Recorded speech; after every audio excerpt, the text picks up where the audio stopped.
Lo desagradable de tener sentimientos, audiolibro completo. Introducción. Ojalá no tuviéramos sentimientos, porque los sentimientos nos complican la vida. Imagina que despiertas un día sin emociones. No hay ansiedad al revisar el móvil, ni nostalgia al recordar una canción del pasado, ni miedo a equivocarte. Suena tentador, ¿verdad? Sin embargo, la realidad es más complicada. Los sentimientos son un arma de doble filo. Nos impulsan a actuar, nos hacen conectar con otros, pero también nos atormentan con dudas, miedos y tristezas. Las emociones pueden convertir un día normal en una montaña rusa. Un comentario fuera de lugar, una mirada que interpretamos mal, una memoria inoportuna y de repente estamos enredados en pensamientos que no pedimos tener. ¿Por qué no podemos simplemente apagar los sentimientos cuando nos estorban? El problema es que sentir demasiado puede paralizarnos. Las emociones pueden ser intensas, abrumadoras, y a veces ni siquiera tienen lógica. ¿Alguna vez has estado triste sin motivo aparente? ¿O te has sentido culpable por algo que racionalmente sabes que no deberías? Eso es lo desagradable de tener sentimientos. No siempre podemos controlarlos, pero de ellos sí nos controlan a nosotros. Sería más fácil ser completamente racional. Ahora pensemos lo contrario. ¿Y si no tuviéramos sentimientos en absoluto? Si pudiéramos tomar decisiones con la frialdad de una máquina, sin culpa, sin miedo, sin tristeza. La idea suena atractiva, pero aquí está la trampa. Sin emociones perderíamos también lo que hace que la vida valga la pena. El amor, la pasión, la motivación, incluso la risa, todo eso nace de nuestros sentimientos. Si fuéramos completamente racionales, las relaciones serían transacciones. No habría arte, ni música que nos haga llorar, ni libros que nos marquen para siempre. Seríamos eficientes, sí, pero seríamos felices. Muchas personas que intentan suprimir sus emociones para evitar el dolor. Se dicen a sí mismas que no les importa, que son de piedra, que nada les afecta. Pero lo cierto es que negar los sentimientos no los hace desaparecer, solo los vuelve más difíciles de manejar. Entonces, la pregunta real no es si sería más fácil ser racional, sino cómo podemos lidiar con nuestras emociones sin que nos dominen. Y ahí es donde este audiolibro puede ayudarte. Porque este audiolibro podría ayudarte a entenderte mejor. Si alguna vez has sentido que tus emociones te juegan en contra, que te gustaría apagarlas por un rato o que simplemente te complican demasiado la existencia, este audiolibro es para ti. No vamos a decirte que ignores lo que sientes ni que pienses positivo y todo se arreglará. No. Aquí vamos a hablar de la parte incómoda de las emociones, de cómo gestionarlas sin que nos destruyan y sobre todo, de cómo aceptar que sentir es inevitable. A lo largo de este audiolibro exploraremos por qué las emociones pueden ser tan incómodas, por qué a veces parecen más un obstáculo y una ayuda y cómo aprender a vivir con ellas sin que nos vuelvan locos. Si alguna vez has deseado no sentir tanto, este audiolibro te dará herramientas para que, en lugar de ver tus sentimientos como un problema, los uses a tu favor. Porque sí, los sentimientos pueden ser desagradables, pero también son lo único que nos hace verdaderamente humanos. Así que quédate hasta el final, porque quizás descubras que después de todo, los sentimientos no son tan malos como parecen, o al menos que podemos aprender a vivir con ellos sin sufrir tanto. Capítulo 1. La maldición de sentir demasiado. El agotamiento de sentir todo con intensidad. Para algunas personas, la vida es una experiencia moderada. Sienten, pero no demasiado. Viven, pero no con una carga emocional extrema. Para otras, en cambio, cada día es un torbellino de emociones. No es que sean más débiles o dramáticas, simplemente sienten con más intensidad. Si eres de los que experimentan emociones en su punto más alto, sabes lo agotador que puede ser. Un comentario hiriente que para otros es insignificante te duele durante días. Un momento de felicidad se convierte en un éxtasis que te llena de energía, pero cuando la emoción pasa, sientes un vacío que parece imposible de llenar. Es como si vivieras en una montaña rusa emocional sin cinturón de seguridad. El problema de sentir tanto es que no hay descanso. No puedes apagar las emociones cuando te cansan, no puedes pausarlas como si fueran una serie de televisión. Incluso cuando duermes, sueñas con lo que te preocupa, con lo que amas, con lo que te atormenta, y el ciclo se repite al despertar. Este desgaste emocional puede hacer que cualquier evento cotidiano se sienta como un reto. Una discusión mínima con un ser querido puede arruinarte el día entero. Un pensamiento negativo se convierte en una espiral de angustia. Sentir demasiado no solo es agotador, también es injusto. Parece que el mundo que es más fácil para los que sienten menos. Pero ¿por qué hay personas que parecen inmunes a las emociones mientras otras las llevan como un peso imposible de soltar? ¿Por qué algunos sienten más que otros? La intensidad emocional no es un capricho ni una exageración. Hay personas que por su naturaleza o por su historia de vida sienten con más fuerza. La genética juega un papel importante. Hay cerebros que son más sensibles a los estímulos emocionales, lo que significa que reaccionan con más intensidad a cualquier experiencia. La crianza y el entorno también influyen. Si creciste en un ambiente donde las emociones eran ignoradas o reprimidas, es posible que hoy te cueste manejarlas porque nunca aprendiste cómo hacerlo. O, por el contrario, si siempre fuiste una persona muy conectada con tus emociones, es posible que las vivas con una profundidad que otros no comprenden. La sensibilidad emocional también está ligada a la personalidad. Personas con tendencia a la introspección, a la empatía o a la reflexión profunda suelen sentir más. No se conforman con una respuesta superficial, necesitan entender, procesar, analizar. Y esto las lleva a sumergirse en un océano emocional que muchas veces preferirían evitar. Sentir demasiado también está relacionado con el estrés y la ansiedad. Cuando el sistema nervioso está en estado de alerta constante, cualquier emoción se siente amplificada. Una pequeña preocupación se convierte en una catástrofe mental. Un miedo leve se transforma en pánico. Y una decepción se convierte en un dolor insoportable. Pero si el problema es que sentimos demasiado, ¿por qué no podemos simplemente apagar las emociones cuando nos estorban? La trampa de las emociones que no puedes apagar. Imagina que puedes controlar un interruptor en tu mente. Cada vez que una emoción te abruma, simplemente la apagas, sin más sufrimiento, sin darle vueltas a las cosas. Sería una solución perfecta. Pero no es así como funciona la mente humana. Las emociones no son opcionales. Son impulsos que surgen de lo más profundo del cerebro, programados para aparecer cuando las necesitamos y cuando no también. No podemos decidir no sentir tristeza, no sentir rabia, no sentir miedo. Podemos distraernos, reprimir, ignorar, pero tarde o temprano las emociones encuentran la manera de manifestarse. El problema con intentar reprimir lo que sentimos es que no desaparece, solo se acumula. Como una olla de presión, las emociones guardadas explotan en el peor momento. Y cuanto más intentamos evitar lo que sentimos, más poder les damos. Además, las emociones no vienen solas. Se enredan entre sí, se alimentan unas a otras. La tristeza se mezcla con la frustración, la rabia con la impotencia, el miedo con la desesperanza. Intentar apagar una emoción es como intentar apagar un incendio con gasolina. Solo lo intensifica. Entonces, si no podemos apagar lo que sentimos, ¿qué hacemos con ello? La respuesta no está en ignorar ni en suprimir, sino en aprender a vivir con nuestras emociones sin que nos consuman. Sentir demasiado es agotador, pero también es una señal de que estamos vivos, de que nos importan las cosas, de que tenemos la capacidad de conectar con el mundo de una manera profunda. En los siguientes capítulos exploraremos cómo convertir la sensibilidad en una fortaleza, cómo manejar las emociones sin que nos destruyan y cómo hacer que, en lugar de ser una maldición, sentirse haga algo que juegue a nuestro favor. Capítulo 2. El lado oscuro de la empatía y la sensibilidad. Cargar con el dolor ajeno. ¿Ser empático es una bendición o una condena? La empatía se considera una virtud, una cualidad noble que nos permite conectar con los demás, comprender su sufrimiento y brindar apoyo. Pero, ¿qué pasa cuando esa empatía se vuelve un peso insoportable? ¿Cuándo no puedes evitar absorber el dolor ajeno como si fuera propio? Las personas altamente empáticas no solo entienden lo que sienten los demás, sino que lo sienten en carne propia. Un amigo está pasando por un mal momento y, de repente, su angustia se convierte en la tuya. Un desconocido en la calle llora y sientes un nudo en el estómago sin siquiera conocer su historia. Alguien cuenta una experiencia dolorosa y terminas sintiéndote igual de devastado que él. Este tipo de sensibilidad extrema puede ser una carga difícil de manejar. El sufrimiento ajeno se vuelve personal y el mundo parece estar lleno de emociones negativas que no puedes ignorar. Te preocupas por los problemas de los demás más de lo que ellos mismos lo hacen. Intentas salvar a personas que ni siquiera han pedido ayuda y terminas agotado emocionalmente. El problema es que la empatía no es selectiva. No puedes sentir solo lo bueno y bloquear lo malo. Si eres altamente empático, lo sientes todo. La alegría y la tristeza, el amor y la angustia, la esperanza y la desesperación. Es como una radio emocional siempre encendida, captando cada frecuencia de sufrimiento a tu alrededor. Lo peor es que, muchas veces, la empatía no es suficiente. Puedes sentir el dolor de alguien, pero no puedes hacer que desaparezca. Puedes entender su sufrimiento, pero no puedes solucionarlo. Y esa impotencia duele tanto como el sufrimiento mismo.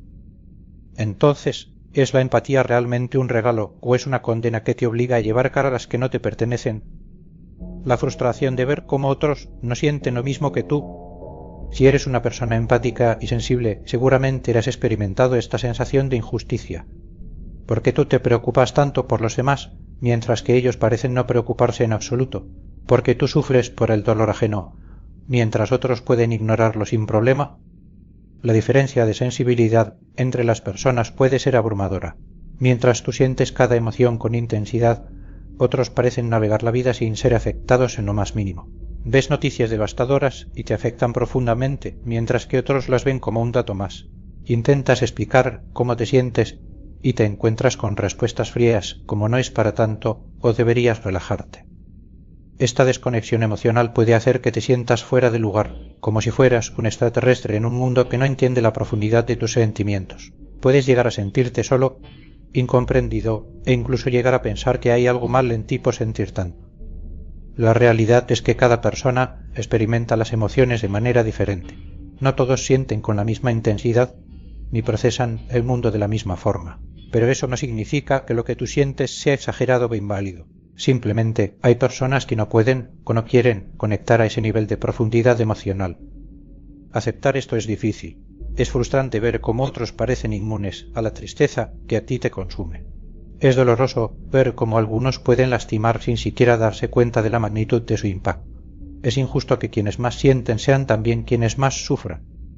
Pero entender esta diferencia también puede ser liberador. No puedes obligar a otros a sentir lo que tú sientes. No puedes esperar que todos vean el mundo con la misma sensibilidad. Y, lo más importante, no puedes cargar con la responsabilidad de sentir por los demás. Lo que sí puedes hacer es aprender a proteger tu energía emocional. Aceptar que no todos sentirán como tú y que está bien. Aprender a rodearte de personas que valoren tu sensibilidad en lugar de hacerte sentir mal por ella. Y sobre todo, aprender a poner límites para que la sensibilidad no te destruya. La hipersensibilidad en un mundo que premia la frialdad. Vivimos en una sociedad que valora la racionalidad sobre la emoción, la lógica sobre la sensibilidad, la frialdad sobre la empatía. Se nos dice que ser fuerte es no mostrar debilidad, que hay que endurecerse para sobrevivir, que la vulnerabilidad es un defecto. En el mundo laboral, la sensibilidad es vista como un obstáculo. Se espera que las personas sean objetivas, que no se dejen llevar por sus emociones, que puedan tomar decisiones sin involucrarse demasiado. Un jefe sensible es visto como débil. Un trabajador empático es visto como alguien que se toma las cosas demasiado a pecho. En las relaciones personales, la frialdad muchas veces se confunde con madurez.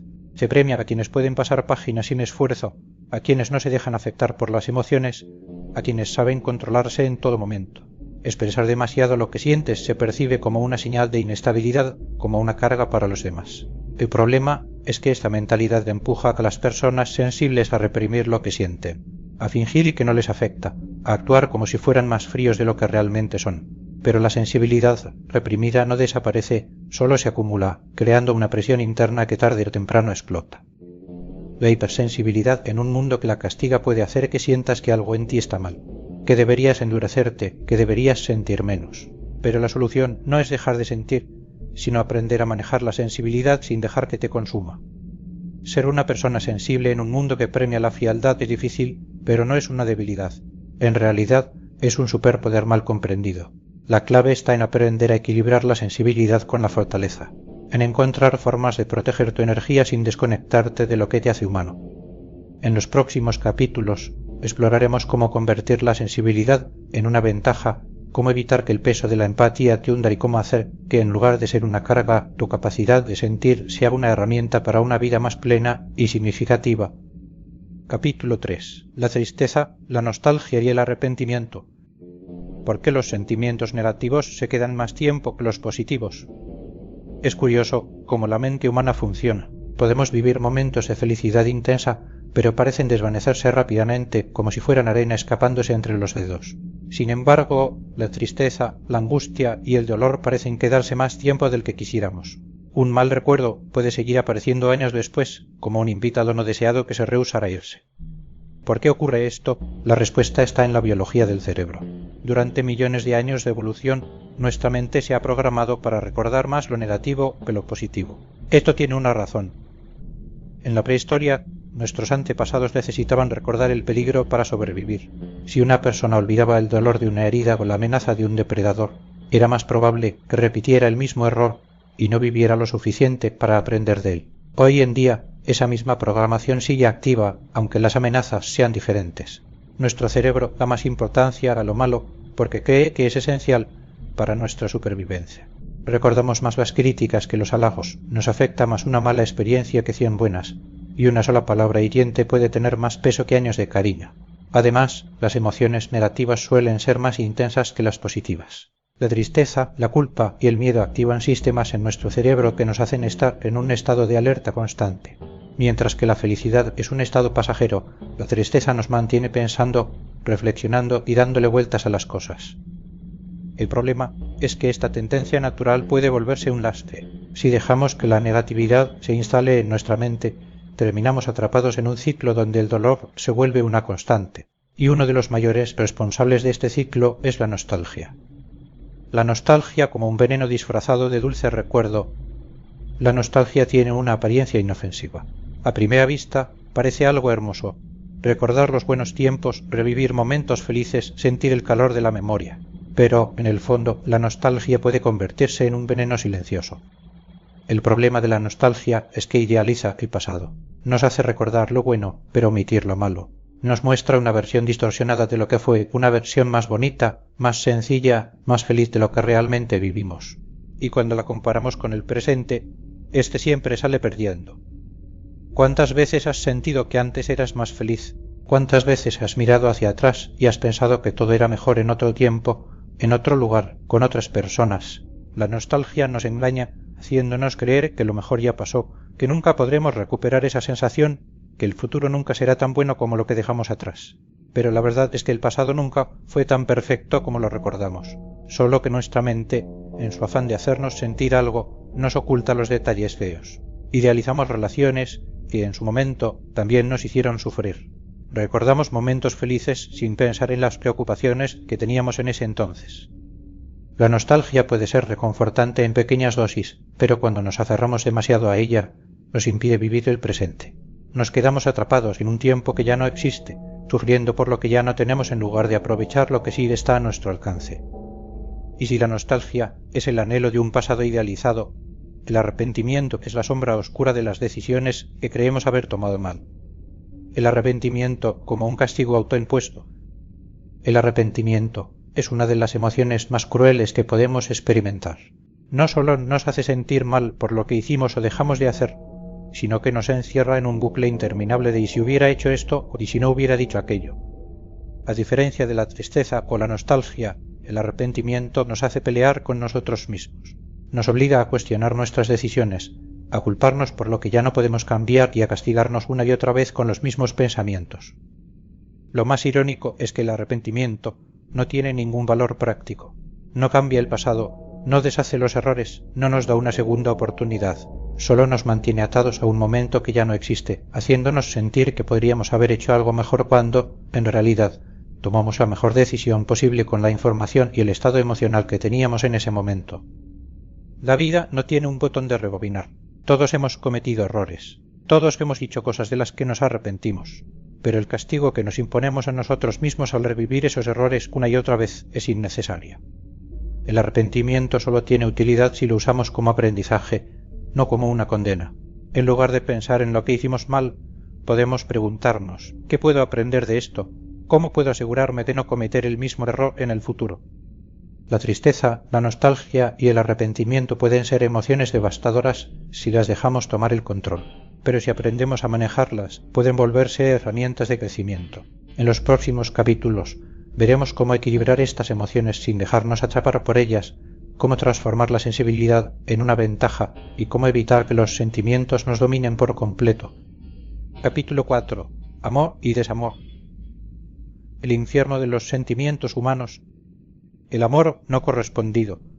Cuando sentir se convierte en tortura. Si hay algo que puede hacer que los sentimientos sean una verdadera tortura, es el amor no correspondido. Es una de las experiencias más desgarradoras que un ser humano puede vivir. No hay peor sensación que entregarle el corazón a alguien que no lo quiere o que no lo quiere de la misma forma. El amor debería ser un intercambio, una conexión mutua en la que ambas partes se encuentran en el mismo punto. Pero la realidad rara vez es tan simple. A veces amamos a alguien que solo nos ve como un amigo. O nos enamoramos de alguien que no siente lo mismo o que, incluso, nos ignora por completo. Y ahí comienza el sufrimiento. El problema con el amor no correspondido es que no se apaga solo porque queremos. No importa cuántas veces nos repitamos que esa persona no nos conviene, no importa cuántos consejos escuchemos de amigos diciéndonos que merecemos algo mejor. El amor no obedece a la lógica. Es irracional, caprichoso y en muchos casos cruel. La peor parte es la esperanza. Nos convencemos de que si hacemos algo diferente, si cambiamos, si esperamos el momento adecuado, esa persona podrá vernos de otra manera. Nos aferramos a pequeñas señales, a momentos insignificantes, a migajas de atención que nos mantienen atados a un amor que nunca se va a concretar. Y mientras tanto, el dolor sigue ahí, consumiéndonos desde adentro, porque el amor no correspondido no solo duele en el corazón, también duele en el cuerpo. Afecta nuestro apetito, nuestro sueño, nuestra concentración. Nos llena de ansiedad, de frustración y de preguntas sin respuesta. Pero lo más doloroso de todo es aceptar que no hay nada que podamos hacer para cambiar los sentimientos de otra persona. No podemos obligar a nadie a amarnos. No podemos forzar un vínculo donde no lo hay. Lo único que podemos hacer es dejar ir, aunque eso duela más que quedarse. Y es que, muchas veces, el problema no es solo el amor no correspondido, sino el peso de todas las relaciones pasadas que seguimos arrastrando. El peso de las relaciones pasadas que no podemos soltar. Dicen que el tiempo lo cura todo, pero la realidad es que algunas heridas emocionales nunca terminan de cerrar. Hay relaciones que, aunque hayan terminado hace años, siguen presentes en nuestra mente como si el tiempo no hubiera pasado. Todos tenemos una historia que no podemos soltar, una persona que marcó nuestra vida y que, de alguna forma, sigue en nuestro interior. Puede ser un primer amor, una relación intensa, una historia inacabada que quedó llena de preguntas sin respuesta. El problema es que, muchas veces, esas historias del pasado nos impiden vivir plenamente desde el presente. Comparar a una nueva pareja con alguien del pasado, idealizar una relación que ya no existe o vivir con la sensación de que nunca volveremos a sentir lo mismo puede convertirse en una trampa mental de la que es difícil escapar. ¿Por qué nos cuesta tanto soltar? Porque nuestro cerebro se aferra a lo que una vez nos hizo felices. Cada relación deja una marca emocional en nuestra mente, un rastro de recuerdos, sensaciones y conexiones que no desaparecen fácilmente. Además, el apego juega un papel importante. El ser humano está diseñado para crear lazos, para vincularse con otros de manera profunda. Cuando un vínculo se rompe, no es solo una pérdida emocional, sino también química. Durante una relación, nuestro cerebro libera oxitocina y dopamina, neurotransmisores que nos generan placer y conexión. Cuando la relación termina, el cerebro entra en una especie de síndrome de abstinencia, como si estuviéramos dejando una adicción. Y aunque sabemos que lo pasado no puede cambiarse, seguimos atrapados en la nostalgia, reviviendo momentos, preguntándonos qué habría pasado si hubiéramos hecho las cosas de otra manera. Nos castigamos con recuerdos que ya no pueden alterarse, nos aferramos a la idea de que nunca encontraremos algo igual y nos llenamos de miedo ante la posibilidad de volver a amar y volver a perder. Pero el pasado no es un lugar en el que podamos vivir. Por mucho que duela, soltar una relación que ya no existe es el único camino para seguir adelante. Sin embargo, el gran misterio del amor no es solo porque no podemos olvidar a ciertas personas, sino porque desde el principio nos enamoramos de quienes nos enamoramos. ¿Por qué no podemos elegir a quién amar o dejar de amar? Si el amor dependiera de la lógica, todo sería más fácil. Nos enamoraríamos de quien nos trata bien, de quien nos corresponde, de quien está disponible. Pero la realidad es que el amor no sigue reglas racionales. A veces nos enamoramos de la persona equivocada, o seguimos amando a alguien que nos ha hecho daño, o sentimos atracción por alguien que ni siquiera nos conviene. ¿Por qué pasa esto? La respuesta es una combinación de biología, psicología y experiencias de vida. En primer lugar, el amor no es una simple elección, es una respuesta química en nuestro cerebro. Cuando nos enamoramos, nuestro cuerpo libera una serie de sustancias como la dopamina, la oxitocina y la serotonina. Estas sustancias generan una sensación de placer, apego y necesidad de estar cerca de la otra persona. Es un proceso biológico diseñado para garantizar la unión y la reproducción, pero la química no es la única responsable. También está nuestra historia personal. Muchas veces nos sentimos atraídos por patrones que se han repetido en nuestra vida. Buscamos inconscientemente personas que nos recuerdan a experiencias pasadas, a figuras de nuestra infancia, a emociones que hemos aprendido a asociar con el amor. Y aquí viene el problema. Lo que aprendemos sobre el amor no siempre es sano. Si crecimos viendo relaciones inestables, es posible que confundamos la intensidad con el amor.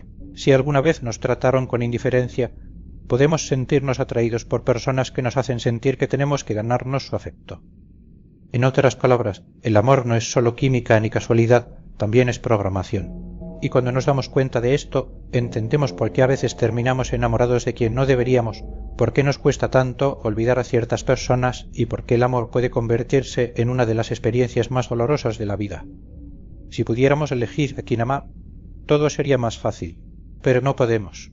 Lo que sí podemos hacer es aprender a entender nuestros propios sentimientos, a reconocer cuando el amor nos está haciendo daño y a dejar de romantizar relaciones que solo nos lastiman.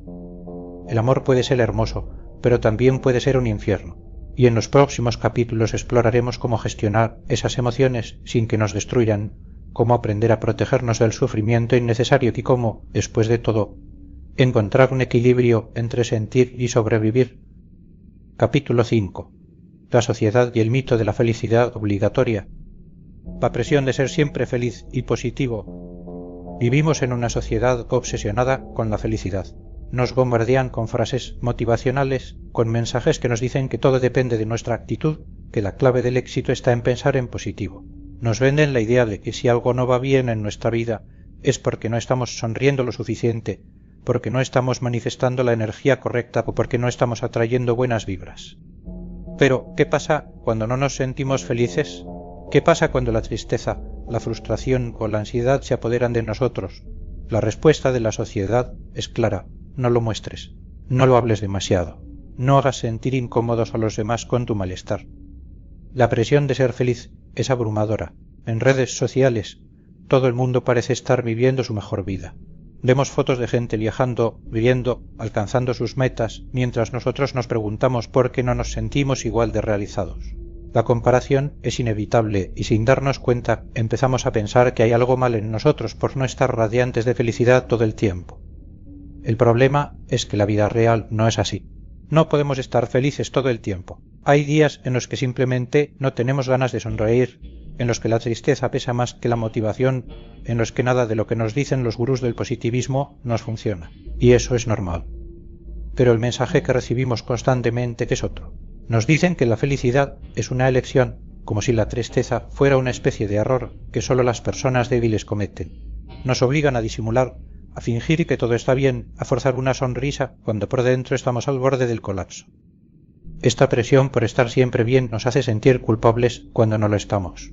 Nos lleva a reprimir nuestras emociones, a fingir que todo está en orden, a tragarnos lo que sentimos para no incomodar a los demás. Y eso, lejos de ayudarnos, solo hace que nos sintamos aún peor. La felicidad no es una obligación. No somos máquinas programadas para estar en un estado constante de alegría. Somos humanos y los humanos sentimos de todo. Felicidad, pero también tristeza, enojo, frustración, miedo. La clave no está en ignorar estas emociones, sino en aprender a aceptarlas sin sentirnos culpables por ello. Pero aceptar nuestras emociones en una sociedad que castiga la vulnerabilidad no es fácil. El estigma de mostrar tristeza o vulnerabilidad. En algún punto de la historia nos convencieron de que ser fuerte significa no mostrar emociones. Nos enseñaron que llorar es una señal de debilidad, que pedir ayuda es un fracaso, que expresar lo que sentimos nos hace ver como personas frágiles o inmaduras. Desde pequeños nos dicen frases como no llores, sé fuerte, los problemas se enfrentan con una sonrisa. Nos enseñan a ocultar el dolor, a ponernos una máscara de fortaleza incluso cuando estamos rotos por dentro. Y así crecemos con la idea de que la tristeza es algo que debemos esconder, algo que no está permitido mostrar. El problema es que esta represión emocional tiene consecuencias. Cuando no expresamos lo que sentimos, cuando fingimos estar bien para no ser juzgados, las emociones no desaparecen. Se quedan dentro de nosotros, acumulándose como una bomba de tiempo que tarde o temprano termina explotando. El estigma de la tristeza es tan grande que muchas personas prefieren aislarse antes que admitir que están sufriendo. Evitan hablar de sus problemas por miedo a ser vistos como débiles. Se obligan a sonreír cuando lo único que quieren es gritar. Y en este proceso terminan sintiéndose aún más solos. Es curioso cómo la sociedad tiene espacio para celebrar la felicidad, pero no para aceptar el dolor. Nadie quiere escuchar a alguien que está pasando por un mal momento, a menos que ya haya superado la situación y pueda contar su historia como una inspiración. Queremos finales felices, no personas que aún están en medio de la tormenta. Pero la tristeza es parte de la vida tanto como la felicidad, y ocultarla no la hace desaparecer. Aprender a aceptar nuestra vulnerabilidad es un acto de valentía, no de debilidad. Mostrar lo que sentimos, pedir ayuda cuando la necesitamos, darnos permiso para estar tristes sin sentir culpa, es la única manera de sanar de verdad. Pero, ¿qué pasa cuando la felicidad no solo es un estado de ánimo, sino un producto que se nos vende como la clave de la vida perfecta? La felicidad como producto de consumo. ¿Real o una ilusión? Si miramos a nuestro alrededor, nos daremos cuenta de que la felicidad se ha convertido en un negocio multimillonario. Libros de autoayuda, cursos de desarrollo personal, charlas motivacionales, retiros espirituales, aplicaciones de meditación, todo diseñado para vendernos la promesa de una vida más feliz, más plena, más en equilibrio. Las marcas lo saben. Nos venden productos que supuestamente nos harán sentir mejor. Ropa para mejorar nuestra autoestima, la G, para reducir el estrés, suplementos para aumentar nuestra energía. Incluso las redes sociales están diseñadas para darnos pequeños picos de dopamina con cada like, cada comentario, cada notificación. El mensaje es claro. Si no eres feliz, es porque no estás haciendo lo suficiente para serlo. Compra más, trabaja en ti mismo, cambia tu mentalidad, consume más contenido sobre cómo ser feliz y eventualmente lo lograrás. Pero aquí está el problema. La felicidad no es un producto que puedas comprar. No es algo que puedas adquirir con un curso, con un objeto o con una técnica mágica. Y mucho menos es un estado permanente. Esta obsesión por la felicidad nos ha hecho olvidar que es normal tener altibajos, que no pasa nada si un día no te sientes bien, que no eres menos valioso por no estar sonriendo todo el tiempo. Lo más irónico de todo es que la búsqueda obsesiva de la felicidad muchas veces nos hace más infelices. Cuanto más nos forzamos a ser felices, más nos frustramos cuando no lo logramos. Cuanto más intentamos evitar las emociones negativas, más poder les damos. Entonces, ¿qué podemos hacer? En lugar de obsesionarnos con la felicidad como un objetivo constante, podríamos empezar a verla como lo que realmente es, un estado temporal, un momento, una emoción más entre muchas otras.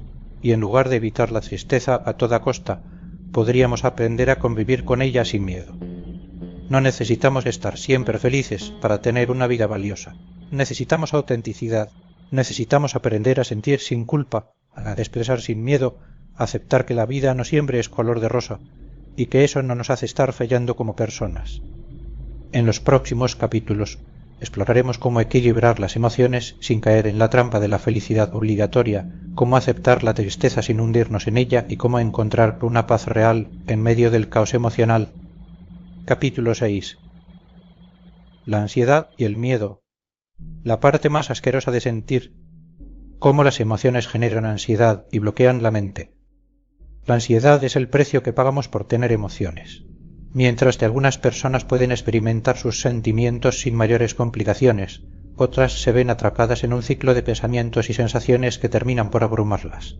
La mente, en lugar de procesar la emoción y seguir adelante, se queda enganchada, repitiendo escenarios, analizando el peor de los casos y generando una tensión insoportable.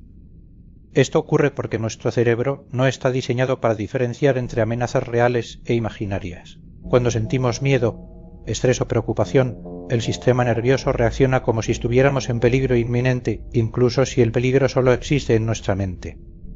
La ansiedad es, en esencia, un mecanismo de defensa. En su forma más básica, nos ayuda a prepararnos para enfrentar situaciones difíciles. El problema es cuando este mecanismo se descontrola y se activa incluso cuando no hay una amenaza real. De repente nos sentimos inquietos sin razón aparente, el corazón se acelera, la respiración se vuelve irregular y la mente entra en un bucle interminable de pensamientos catastróficos. Las emociones negativas, especialmente el miedo y la incertidumbre, son los principales desencadenantes de la ansiedad. Cuando algo nos preocupa, la mente empieza a buscar soluciones, pero en lugar de resolver el problema, se enreda en hipótesis y posibilidades que muchas veces no tienen sentido. ¿Y si me pasa esto? ¿Y si tomo la decisión equivocada? ¿Y si nunca me siento mejor? Este bloqueo mental impide que pensemos con claridad, nos hace dudar de nosotros mismos, nos llena de inseguridad y nos paraliza. Queremos tomar una decisión, pero el miedo nos hace dudar. Queremos hacer algo nuevo, pero la ansiedad nos dice que no lo hagamos. Y así pasamos horas, días o incluso años atrapados en un estado de indecisión y preocupación constante. La mente ansiosa no descansa. Siempre está analizando, siempre está buscando algo de qué preocuparse. Y lo peor es que, mientras más intentamos apagar estos pensamientos, más fuertes se vuelven. Entonces, si la ansiedad y el miedo son inevitables, ¿hay alguna forma de librarnos de ellos? ¿Podemos apagar el miedo o solo aprender a vivir con él? El miedo es una de las emociones más primitivas del ser humano. Es lo que nos ha permitido sobrevivir como especie, lo que nos hace evitar peligros y protegernos de amenazas. Pero en la vida moderna, donde ya no tenemos que huir de depredadores, el miedo se ha transformado en un enemigo interno que nos imita, nos sabotea y nos impide avanzar. La gran pregunta es, ¿se puede apagar el miedo? La respuesta corta es no. El miedo no se puede eliminar por completo porque forma parte de nuestra biología. Lo que sí podemos hacer es aprender a convivir con él sin que nos controle. La clave para manejar el miedo no es evitarlo, sino enfrentarlo. Cada vez que huimos de una situación que nos da miedo, le damos más poder. Si evitamos hablar en público porque nos aterra, la próxima vez que tengamos que hacerlo será aún más difícil. Si evitamos tomar decisiones por miedo a equivocarnos, cada vez será más complicado elegir algo sin sentir ansiedad. El miedo es como un músculo. Mientras más lo ejercitas, más fuerte se vuelve. Pero también podemos entrenarnos para que no nos paralice. La única forma de desactivar su poder es enfrentarlo de manera controlada, darnos cuenta de que muchas de nuestras preocupaciones no tienen fundamento y aprender a actuar a pesar del miedo. Muchas veces creemos que el miedo desaparecerá antes de hacer algo difícil, pero la realidad es que el miedo solo desaparece después de haberlo hecho. Esperar a sentirnos listos es una trampa mental. Si esperamos a no tener miedo para hacer algo, nunca lo haremos. Entonces, en lugar de preguntarnos cómo eliminar el miedo, deberíamos preguntarnos, ¿cómo puedo vivir con él sin que me domine? Una vez que aceptamos que el miedo no se va a ir, podemos empezar a enfocarnos en lo que realmente importa. ¿Cómo tomar acción a pesar de él? Y ahí es donde entra la paradoja de intentar controlar lo que no se puede controlar. La paradoja de querer controlar lo incontrolable. La ansiedad es, en gran parte, el resultado de intentar controlar lo incontrolable. Queremos asegurarnos de que todo saldrá bien, queremos prever cualquier problema, queremos sentir que tenemos el control absoluto de nuestra vida. Pero la realidad es que hay muchas cosas que simplemente no dependen de nosotros. Intentamos controlar lo que los demás piensan de nosotros, pero no podemos leer sus mentes. Intentamos controlar el futuro, pero no podemos predecirlo. Intentamos controlar nuestras emociones, pero muchas veces nos superan. Esta obsesión por el control nos hace vivir en un estado de estrés constante. En lugar de aceptar la incertidumbre, luchamos contra ella. En lugar de fluir con la vida, queremos que todo encaje en un plan perfecto. Y cuando las cosas no salen como esperamos, nos sentimos frustrados, ansiosos y desbordados. Pero la verdad es que nunca hemos tenido el control absoluto de nada. El futuro es incierto, las personas son impredecibles y las emociones van y vienen sin previo aviso. El problema no es la falta de control, sino nuestra resistencia al aceptarlo. Creemos que si soltamos el control, todo se desmoronará, pero muchas veces lo contrario es cierto. Cuando dejamos de intentar controlar todo, nos liberamos de una carga innecesaria y empezamos a vivir con más tranquilidad. Aprender a soltar el control no significa resignarse, sino enfocarse en lo que sí podemos manejar. No podemos controlar lo que los demás hacen, pero sí podemos controlar nuestra reacción. No podemos controlar lo que pasará mañana, pero sí podemos tomar decisiones hoy. No podemos evitar sentir miedo, pero sí podemos decidir si nos dejamos paralizar por él o si seguimos adelante a pesar de todo. La ansiedad y el miedo pueden parecer enemigos, pero también pueden ser guías. Nos muestran que es importante para nosotros, nos empujan a enfrentar nuestras debilidades y nos enseñan que la verdadera fortaleza no está en no sentir miedo, sino en seguir avanzando incluso cuando lo sentimos. En los próximos capítulos exploraremos cómo podemos aprender a gestionar estas emociones sin que nos dominen, cómo encontrar un equilibrio entre la razón y el sentimiento y cómo hacer que en lugar de ser un obstáculo, la sensibilidad emocional se convierta en una herramienta para una vida más plena y consciente. Capítulo 7. ¿Y si no tuvieras sentimientos? Seríamos más felices sin emociones. Imagina por un momento que pudieras apagar tus sentimientos con solo presionar un botón. No más ansiedad, no más tristeza, no más miedo ni culpa. Nada te afectaría. no te preocuparías por el pasado ni por el futuro y podrías tomar decisiones sin que las emociones interfirieran. Suena tentador, ¿verdad? Mucha gente, en sus peores momentos, desearía no sentir nada. Cuando el dolor es insoportable, cuando la ansiedad ahoga, cuando el amor se convierte en una tortura, la idea de vivir sin emociones parece una solución perfecta. ¿Para qué sufrir si podríamos vivir en un estado de calma absoluta, sin altibajos ni tormentos? Sin embargo, la ausencia de emociones no es la receta para la felicidad. Si bien es cierto que sentir demasiado puede ser un problema, no sentir en absoluto nos privaría de lo que hace que la vida tenga sentido. Sin emociones no habría entusiasmo, pasión ni alegría. No sentiríamos amor, ni gratitud, ni conexión con los demás. Lo curioso es que muchas personas creen que las emociones negativas son el problema cuando en realidad son una parte esencial de la experiencia humana. El miedo nos mantiene alerta ante el peligro, la tristeza nos ayuda a procesar las pérdidas, la ansiedad nos motiva a prepararnos mejor. Sin emociones podríamos vivir sin dolor, pero también sin significado. El problema no es sentir, sino no saber manejar lo que sentimos. Y para entender mejor qué pasaría si dejáramos de sentir, es interesante analizar los casos de personas que realmente han experimentado la ausencia de emociones. Lo que pasa cuando alguien no siente casos psicológicos reales. Aunque parezca una fantasía, hay personas que viven con una desconexión total o parcial de sus emociones. En la psicología y la neurología existen casos documentados de personas que debido a lesiones cerebrales o trastornos neurológicos han perdido la capacidad de experimentar emociones. Uno de los casos más famosos es el de Elliot, un hombre cuya historia fue estudiada por el neurocientífico Antonio Damasio. Elliot era un hombre exitoso y racional hasta que sufrió una lesión en la parte del cerebro encargada de procesar las emociones. Después del daño, Elliot conservaba su inteligencia, su capacidad de razonamiento y su memoria intacta. Pero algo había cambiado. Ya no sentía nada.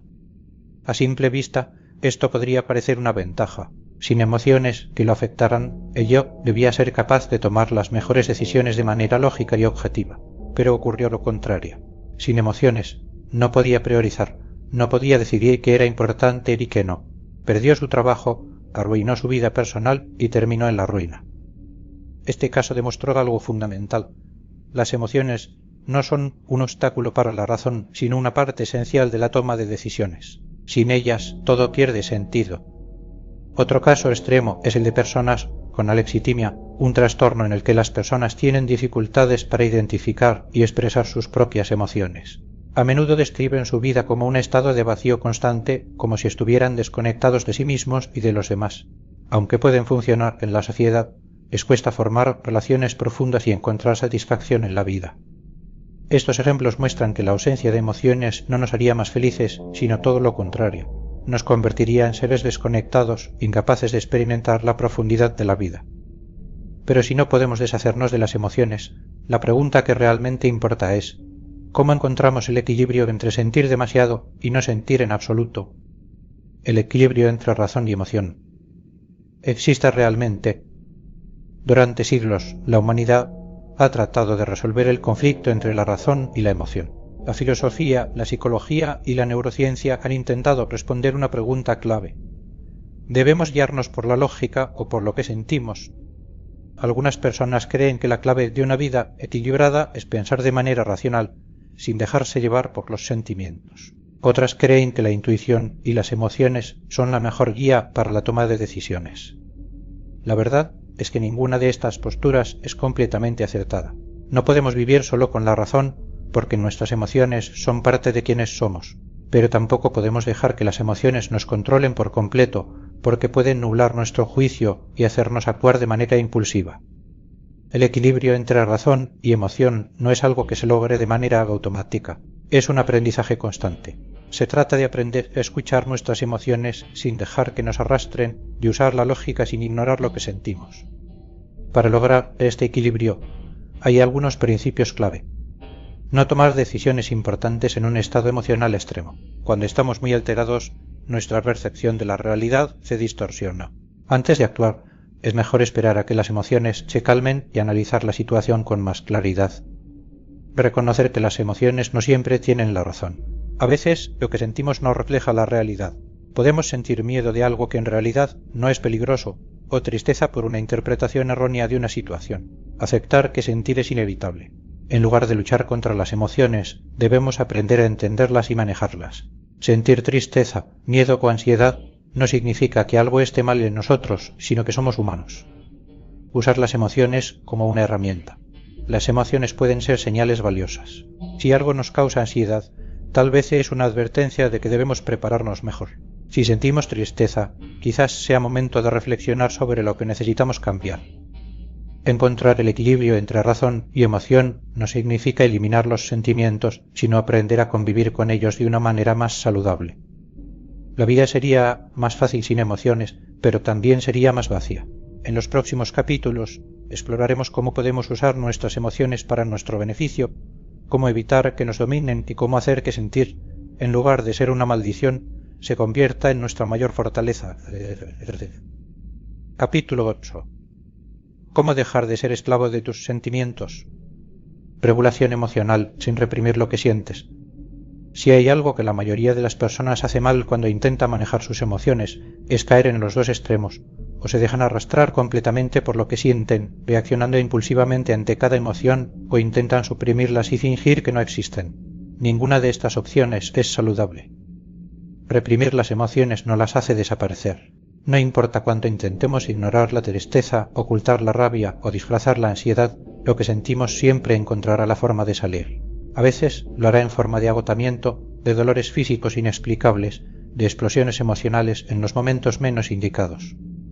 Por otro lado, tampoco podemos dejar que nuestras emociones nos gobiernan. Si cada vez que sentimos enojo explotamos sin control, o si cada vez que estamos tristes nos hundimos en un pozo sin salida, terminamos convirtiéndonos en esclavos de lo que sentimos. El objetivo no es ni reprimir ni exagerar, sino aprender a regular nuestras emociones. La regulación emocional consiste en reconocer lo que sentimos sin dejar que nos consuma. No se trata de evitar la tristeza o el miedo, sino de aprender a manejarlos de manera inteligente. Una de las claves para lograr esto es desarrollar la capacidad de observación. En lugar de reaccionar automáticamente ante una emoción, podemos tomarnos unos segundos para identificar lo que estamos sintiendo. Preguntarnos: ¿qué estoy sintiendo realmente? ¿De dónde viene esta emoción? ¿Es una reacción exagerada o está justificada? Solo con hacer este ejercicio de observación ya estamos creando una distancia entre la emoción y nuestra reacción. Nos damos espacio para decidir cómo queremos actuar en lugar de dejarnos llevar por impulsos. Otra herramienta importante es aprender a nombrar las emociones. A veces, lo que sentimos es más complejo de lo que parece. Podemos decir que estamos enojados, pero en realidad lo que sentimos es frustración, impotencia o incluso miedo. Cuanto mejor identifiquemos nuestras emociones, más fácil será manejarlas. Pero además de entender lo que sentimos, necesitamos estrategias concretas para que las emociones no nos dominen. Estrategias para no dejar que las emociones te dominen. Una emoción, por intensa que sea, no dura para siempre. El problema es que muchas veces alimentamos nuestras emociones negativas sin darnos cuenta. Nos quedamos atrapados en pensamientos obsesivos, reviviendo situaciones en nuestra mente, exagerando lo que sentimos. Para evitar esto, hay varias estrategias efectivas que podemos aplicar. Darle tiempo a la emoción sin cederle el control. No podemos evitar sentir, pero sí podemos decidir cuánto tiempo le dedicamos a una emoción. En lugar de quedarnos atrapados en un estado emocional negativo por días, podemos darnos un tiempo limitado para procesar lo que sentimos y luego seguir adelante. No tomar decisiones en un estado emocional extremo. Cuando estamos en medio de una tormenta emocional, nuestra percepción de la realidad está distorsionada. Antes de hacer o decir algo de lo que podamos arrepentirnos, es mejor esperar hasta que la emoción se haya calmado.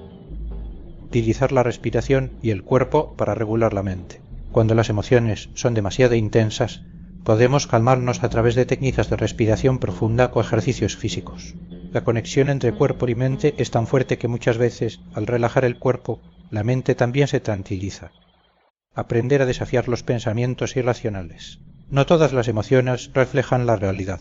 Muchas veces nos sentimos ansiosos o tristes porque nuestra mente ha creado una historia exagerada sobre lo que está pasando. Hacernos preguntas como ¿es realmente tan grave? ¿O cómo vería esta situación una persona externa? Nos ayuda a poner las cosas en perspectiva.